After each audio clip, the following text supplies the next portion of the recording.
Hello, friends. This is Dave Hurwitz, executive editor at ClassicsToday.com, here with the latest, really fine, wonderful releases by Leif over Andsnes, the wonderful Norwegian pianist. You know, he's a terrific Liszt player. He's been doing it for his whole career. Way back at the beginning, remember, he did like the Grieg Piano Concerto coupled to the Liszt First Concerto or something like that. I don't know. He did a lot of Liszt, and he did it really well, and he always has. And this particular disc is quite special. It contains the Via Crucis, the 14 Stations of the Cross, which is a very strange late work that I love. I really love it. And the Consolations, Consolations, Six Pensées Poétiques, and a couple little bits, sort of the droopier bits, from the Harmonie Poétique et Religieuse. We have number 9, Andante lagrimoso, which is tearful.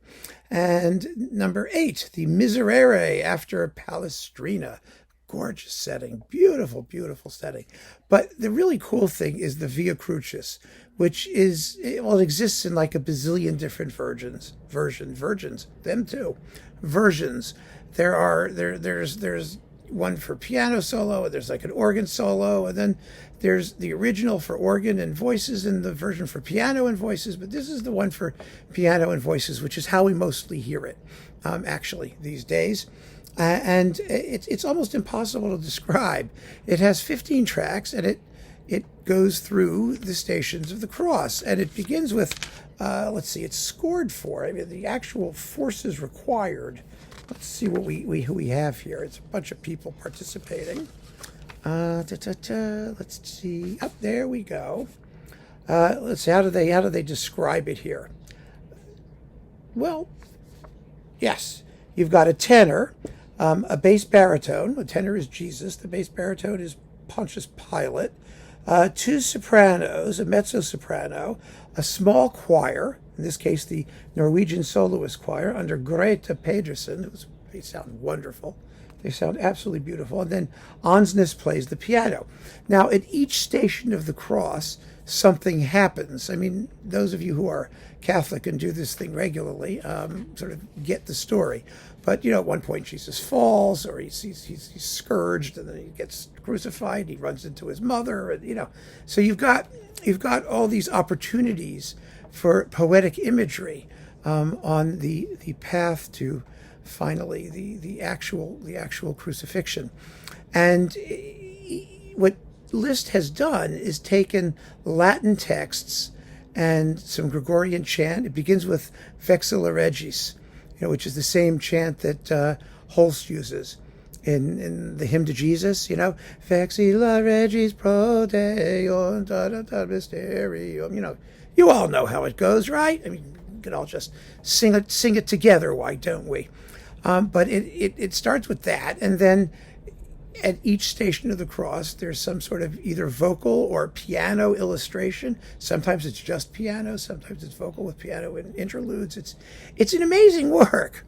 It really is. And the only way to really explain it, frankly, is if you just sit down and listen to it. I mean, just follow it as it goes. I think late Liszt is wonderful. His later works, they're anti-virtuosic, quite a few of them anyway, and harmonically absolutely fascinating. I mean, often really extremely fascinating, and spare, and there's nothing like them in the repertoire. They're really very, very special and so different from, his flashy virtuosic stuff. And if you find that aspect of his character anathema, then you really ought to investigate some of his religious and spiritual works, because it was a major, major component of his personality and something he felt very deeply. And there isn't a drop of it that's not entirely sincere. I mean, there's none of the showmanship and whatnot that, annoys some people in his music. It's really extraordinarily affecting music, I find, anyway. I mean, I just love it all. It's terrific. So after the Via Crucis, which is gorgeously played here, you get the Consolations, as I pointed out, which is much, much, much earlier, from the 1840s, roughly. The Via Crucis is from like the 1860s. It wasn't actually played until 1929, believe it or not. I mean, which just tells you how unusual and sort of outside of the box. It really is as a work. Anyway, the Consolations are gorgeously played here by Andsnes. I mean, he doesn't have that much to do in the Via Crucis that really would, draw attention to itself. It's music of great austerity, and the Consolations are too. Actually, they're not technically very difficult, and they're extremely lovely. Liszt was not by nature a melodist, but he wrote some beautiful tunes in the Consolations, and Andsnes plays them with just the right combination of sensitivity and fluidity and lack of affectation, which is key for this. And the last two works from the Harmonie Poétique et Religieuse are splendidly done. And the Miserere from Palestrina makes a beautiful, beautiful conclusion to the whole program, because it's based on chant, but it has that nice, fulsome, romantic, rich arrangement of Liszt. It's really terrific. He doesn't debase the idea, the concept, by over gilding the lily, I think, but it's still a sort of a piano showpiece in its way, and a very, very affecting conclusion to a wonderful, wonderful disc. So keep on listening, friends. Thanks for joining me. Take care.